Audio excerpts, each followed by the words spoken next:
Sorensen was angry. And when he'd see me, which was a few times after that, he'd say, there was no cover-up. Well, of course there was. I mean, they were hiding from the public the extent of Kennedy's medical history and the difficulties.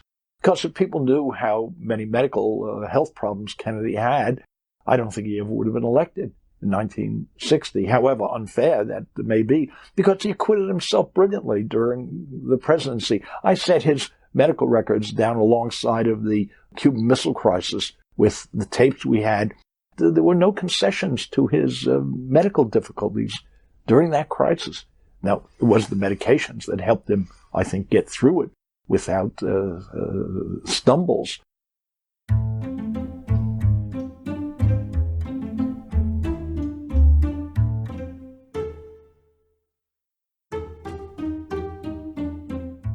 Politicians have long kept medical secrets from the public, and regardless of their stated motives, it's not a good thing, however it turns out. We expect our leaders to be at the top of their game when a crisis strikes, and if an illness they know about could prevent that, we need to know, especially if that politician can press a few buttons and potentially destroy the planet. Politicians further down the food chain have hidden medical issues, but their judgments are no less important. They make decisions involving thousands or millions of dollars of taxpayer money, and by hiding their illness, they make themselves vulnerable to blackmail by someone who discovers the secret. I'm Jim Grinstead, and today we're looking at medical secrets that the public has a right to know. In 2012, a senator in Canada's parliament continued to vote for 4 months, despite the fact that she had Alzheimer's disease. Joyce Fairbairn was the first woman to serve as the leader of the government in the Canadian Senate. She was a former journalist who covered Parliament, and in 1984, just prior to leaving office, Prime Minister Justin Trudeau recommended her appointment as a Liberal senator for Alberta, her home province. In 1993, when the Liberals returned to power, she was appointed to the cabinet as government leader in the Senate, the first female senator in the post, and minister with special responsibility for literacy. She served in the cabinet until 1997, when she became special advisor on literacy. She also chaired the Standing Senate Committee on Agriculture and Forestry and the Special Senate Committee on the Anti-Terrorism Act. She had power, responsibility, and experience. In 2012, she was declared legally incompetent, but continued to vote for another 4 months. She resigned from her post in 2013. One senator said she had signed a power of attorney and that others were in charge of her affairs since April, 2 months before the news of her illness was revealed. That power of attorney went to her niece, Patricia McCullough, and Leonard Kuchar, Chief of Staff to Liberal Senate Leader James Cowan. After the news broke, several officials who spent time around her said they'd noticed a difference in her. Many of the remarks were supportive, but others were highly critical. That offended Catherine Ford, a Calgary literacy advocate. What's been happening in the past few days since the announcement was made public was this piling on, as if somehow she's responsible for being sick. Who does that to a person? Who treats anyone who has contributed so much to this country and to this province? Fairbairn died in 2022. She was 73 when she left the Senate, where the mandatory retirement age is 75. I found no suggestion that the Liberal Senate leader voted on her behalf, but it does raise the question, if he had power of attorney, could he have cast votes in her name? It's unlikely he did, but Fairbairn's health and legal status are important for the public to know. Houston Mayor Sylvester Turner went to the dentist for a toothache. The dentist noticed a bump and suggested that Turner have a biopsy. A few days later, the doctor told the mayor an upcoming trade mission to France had to be canceled.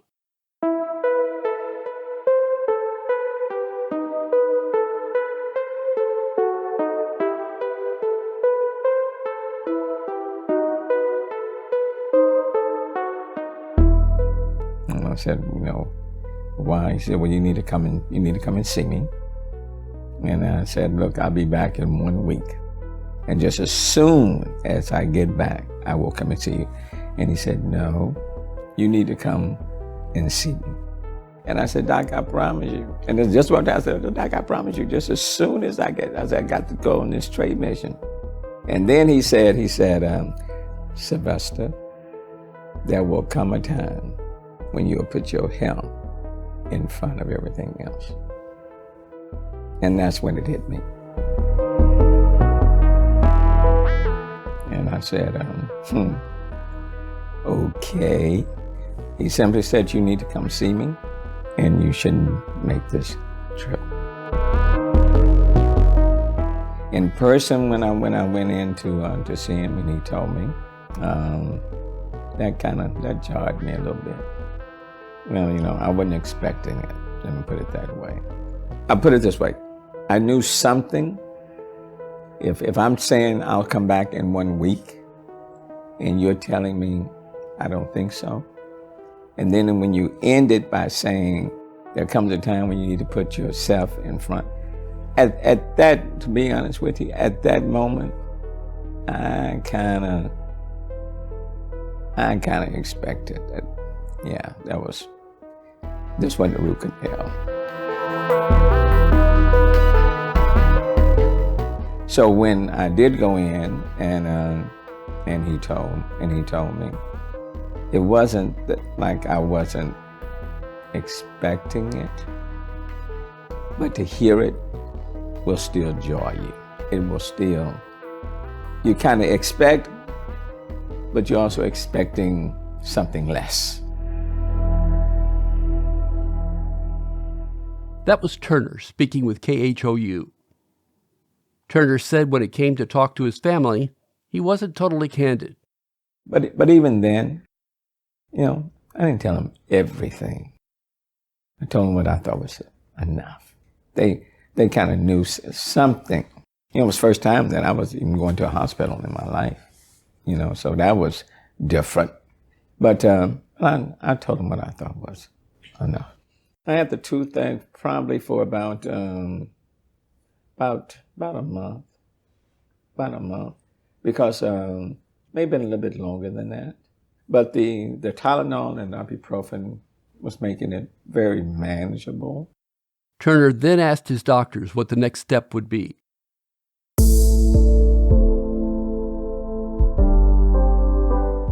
But he said we're gonna do a full body scan to see whether or not it's someplace else in your body, because that will determine how we're going to deal with this situation. And it had not. I did the full body, and then he came back and he said, no, it appears to be localized. And then he said, but that also means I'm going to have to remove a portion of your lower jaw and the teeth back there, and a portion of the bone to remove it. And so what we're going to do is that we're going to remove this bone, and we're going to take a portion of the bone from your tibia that's not load bearing and replace it. After the surgery, Turner did not miss a council meeting, but his chemotherapy treatment had not yet started, and he had a scheduled vacation that was already on the books. The only person on my staff that knew was the chief of staff. Other council members? No. So you were showing up after radiation and nobody knows? No.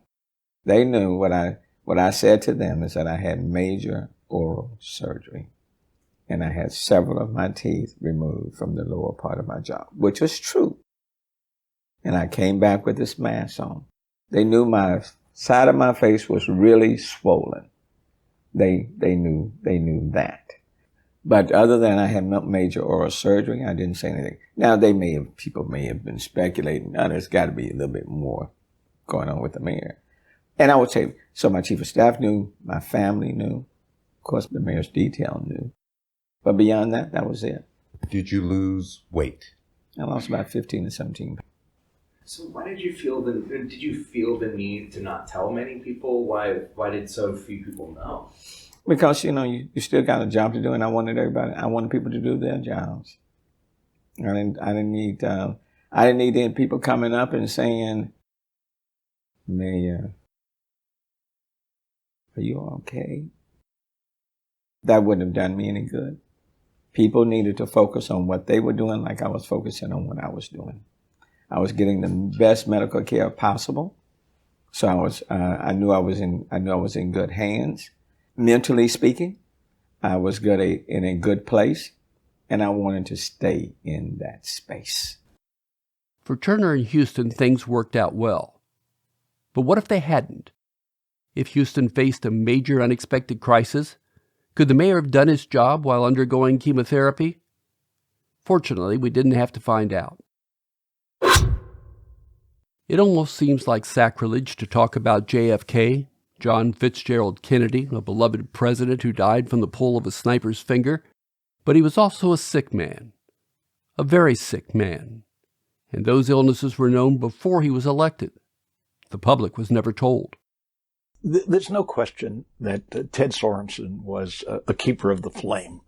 After my personal experience with him, after I revealed the Kennedy medical records, he was the one who signed off. There was a three-man committee that controlled those medical records, and two of the members signed off, and Sorensen was reluctant to do it. I went to see him in New York, met with him in his residence, in his apartment, and persuaded him to let me have access to the records. Well, he didn't know what was in there.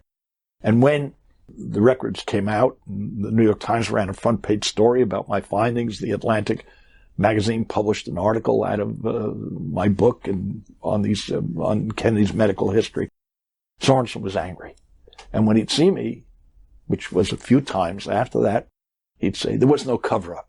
Well, of course there was. I mean, they were hiding from the public the extent of Kennedy's medical history and difficulties. Because if people knew how many medical health problems Kennedy had, I don't think he ever would have been elected in 1960, however unfair that may be, because he acquitted himself brilliantly during the presidency. I set his medical records down alongside of the Cuban Missile Crisis with the tapes we had.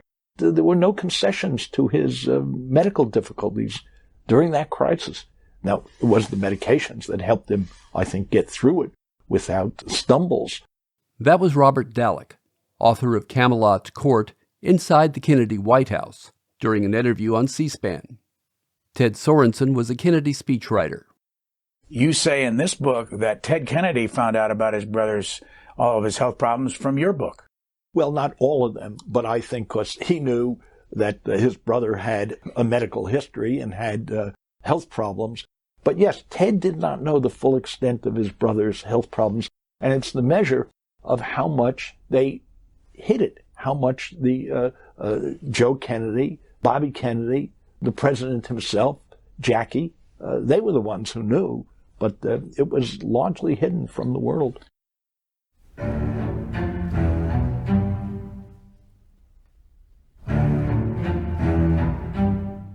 Dr. Howard Markle, writing on the PBS website, said, to put it bluntly, long before he died at age 46, Kennedy was a very sick man.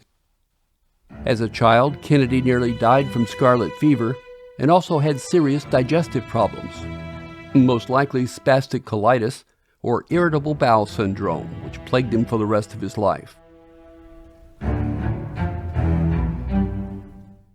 As a young man, he suffered from urinary tract infections and a duodenal ulcer. Better known was his notorious spine and back problems that began while playing football in college. His lower back pain was so severe, he was initially rejected by both the U.S. Army and the Navy when he first volunteered for service in World War II. Kennedy later entered the service, but only after his influential father pulled the right strings. Markle went on to explain that in 1944, Kennedy underwent the first of 4 unsuccessful back surgeries. He had 3 more procedures between 1954 and 1957 while he was a U.S. Senator. His spinal surgeries, which included fusions of the lumbar vertebrae and the placement of metal plates, were complicated by poor wound healing, painful abscesses, and bone infections. Markle said Kennedy was so ill that at a few points during this period, his Catholic priest administered last rites. As for the other issues, they were largely unknown. As Markle noted, Kennedy overcame those problems to navigate a crisis that could have led to nuclear war. Would the public have wanted a president with those distractions to be making those decisions? Fortunately, we're all here to debate that issue. Which brings us to Grover Cleveland. Bet you didn't see that coming, did you? Before we talk about his surgery, let's take a moment for a history lesson about who the man was before he became president. Let me correct that. Cleveland became president twice, just not in consecutive terms. He had to wait out the term of Benjamin Harrison before he could retake the office. It's also the reason that Joe Biden is the 46th president, despite the fact that only 45 people have held the title of being a United States president. Simon Whistler of the YouTube channel Biographics tells the story much better than I could. After a year spent teaching in a school for the blind, the future president seems to have hit on a plan. Borrowing $25, he traveled to Buffalo, where his uncle had promised him a job clerking at a law firm. But this wasn't just a sideways career move. Oh no. Despite his relative lack of education, Cleveland was determined to become a lawyer. That meant 4 years of working like mad, burning the candle not just at both ends, but in the middle, near the edges, and just about every other conceivable place too. All day long, Cleveland clerked. All through the evening, he studied law, cramming like someone permanently preparing for finals. And it paid off. In 1858, this poor boy from the sticks was admitted to the bar. Perhaps more importantly, though, the experience left Cleveland with two deeply held convictions: a certainty in the value of both hard work and modest living. It would be these convictions that typified his White House tenure. But first, the young lawyer had to get through the Civil War. Regardless of his level of participation, though, the Civil War still had one major impact on Cleveland's life. As America burned, the young man took the job of Assistant District Attorney of Erie County. Unbeknownst to anyone, it would be the start of Cleveland's spectacular journey into politics. We mentioned before how the future president was almost singularly unambitious. So rather than finish his tenure as assistant DA and then set his sights higher, Cleveland instead finished his term, then went to open a law practice with his friend Oscar Folsom. It wasn't until 1870 that he drifted back towards politics, becoming sheriff of Erie County. He held that position for 3 years before once again going back to practicing law. Still, his short tenure as sheriff wouldn't be forgotten by Cleveland or his enemies. With the county's executioner often unavailable, Cleveland stepped in on multiple occasions as a substitute. It was his hand that pulled the lever, opening the trapdoor and causing the sickening crack sound as the condemned's neck broke. Now, there's no suggestion that he enjoyed this task, but it does nicely show the steel that lay at Cleveland's core, hidden beneath the flabby exterior. And by this time, there was no doubting that flabby was exactly what Cleveland was becoming. Always overweight as a child, the future president entered his 4th decade with a waistline expanding like the early universe. In part, this was due to his insatiable appetites. Cleveland drank like an alcoholic fish, he ate like a gluttonous horse, and he hated exercise, once declaring, "Bodily movement alone is among the dreary and unsatisfying things of life." By 1880, he had ballooned to nearly 280 pounds, making him the fattest president not named William Howard Taft. Not that his weight ever seems to have bothered the man who was nicknamed Uncle Jumbo. Before stepping into presidential politics, Cleveland was on a roll, and along the way, Democrats asked him to run for mayor of Buffalo, New York. Cleveland agreed and amazed everyone by winning. What was even more surprising, though, was that he even went on to be an excellent mayor. The moment he arrived in City Hall, the old core of steel inside Cleveland reawakened. Instead of simply signing off on his party's wasteful spending, the new mayor took an axe to Buffalo's budget, cutting away the fat, leaving behind a city that was leaner, less corrupt, and better run. And his secret weapon was the veto. In all of his leadership roles, from Buffalo mayor all the way to president, Cleveland would become notorious for vetoing any bill he felt wasted money. Remember, this was the great era of pork barrel politics, when throwing money at allies, patrons, and random passers-by was just how you did things. But not Grover Cleveland. In his single year as Buffalo's mayor, Cleveland exercised so much corruption and saved so much money that he became a public hero. And not just in Buffalo. At state level, New York Democrats noticed this rising star and begged him to run for governor. Just like with the Buffalo mayoral race, Cleveland agreed, and just like in Buffalo, he won, despite having never really sought the job. As 1883 dawned, then, Cleveland was on a dizzying journey that had taken him to governor of America's then most populous state in a mere 2 years. Cleveland is widely regarded as one of the most honest presidents in American history, which is a perfect segue into telling you his dirty little secret. I'm not talking about his illegitimate children, which he eventually did acknowledge publicly. I'm talking about cancer in his mouth. In his book, The President is a Sick Man, Matthew Alge tells PBS why Cleveland thought it was important to keep his illness a secret.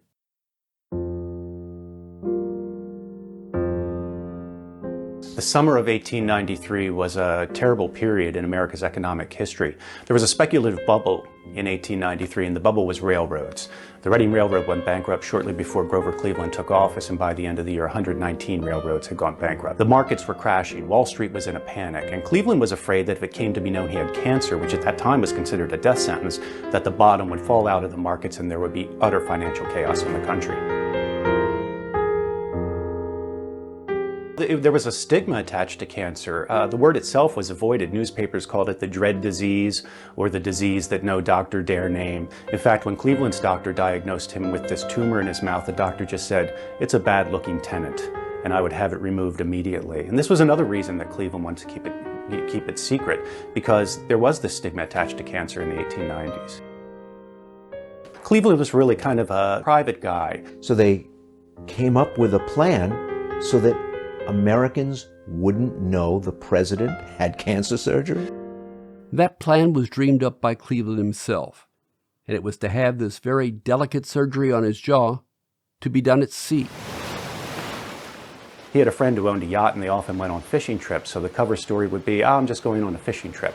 And so they sailed from New York to the president's home. He had a home on Cape Cod. And while they were on that boat, the operation took place. 6 doctors were recruited. They were all sworn to secrecy. And in about 90 minutes, they removed most of his upper left palate, 5 teeth, and a good part of his upper left jaw as well. It was pretty radical surgery for the time. What they did is they managed to keep the press at bay. They kept them at a distance from his home on Cape Cod until the wound was healed well enough. It took about 3 weeks, and then he was fitted with a prosthetic device that he could pop up into his upper left jaw. When that was in place, it restored the shape of his face, but more importantly, restored his normal speaking voice. So it was really only about 3 or 4 weeks after the operation that he was able to appear in public and speak again. But you also have to remember in 1893, in the summer especially, it was very hot in Washington, as it is still, and back then it wasn't unusual for the president and Congress to just leave the city for a month at the time. So it really wasn't unusual for him to go on this long fishing trip and spend some time in his summer home. Few people knew why Cleveland suddenly decided to go fishing. The vice president didn't know. The VP and Cleveland didn't get along very well, so Cleveland sent him on an errand to the Pacific Northwest to get him out of the way. Members of Congress weren't told either. They boarded this yacht. It was late June in 1893. They boarded the yacht in New York and took 4 days to sail up to Buzzards Bay on Cape Cod, where Cleveland had his summer home. And it was on that yacht that this operation was performed. They assembled a team of 6 surgeons. It took about 90 minutes. They used ether as the anesthesia, and they removed the tumor along with about 5 teeth and a large part of the president's upper left jawbone. There were no external scars because they were able to pull the mouth open wide enough to get to the tumor. Cleveland also had a very distinctive mustache, and he was very afraid that if anything happened to the mustache, people would know right away that something was up. So it was very important to Cleveland that A, there be no external scars, and B, save the mustache. And they would have pulled it off if not for E.J. Edwards, a reporter for the Philadelphia Press who reported the story. It did not go well for him. Cleveland condemned the reporter and called the story a lie.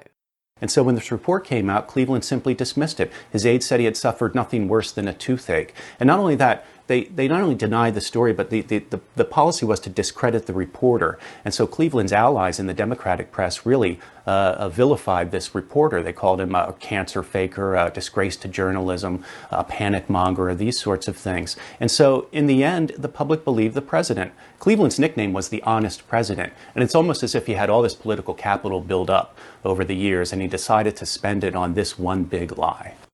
Edward's reporting career suffered, but one of the doctors who performed the operation eventually came forward to confirm the story.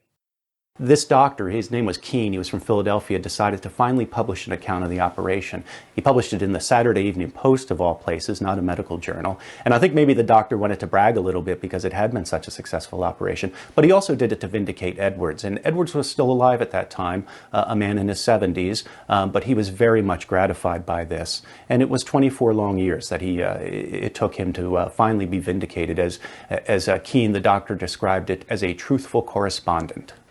And if you need further proof that the story is real? Actually, the tumor itself was saved, and it's in a museum in Philadelphia. It's called the Mutter Museum. It's a great museum of all kinds of medical oddities. If you ever want to see Chief Justice John Marshall's bladder stones, that's the place to go. If you enjoy the podcast and want to support it, please consider doing so via Patreon. For just $10 a month, you'll help us keep the lights on so we can continue to create great content for you. You can sign up at patreon.com, that's patreon.com, then search for Scams and Cons. There'll be a link in the show notes. We'll be back in 2 weeks. Thanks for listening.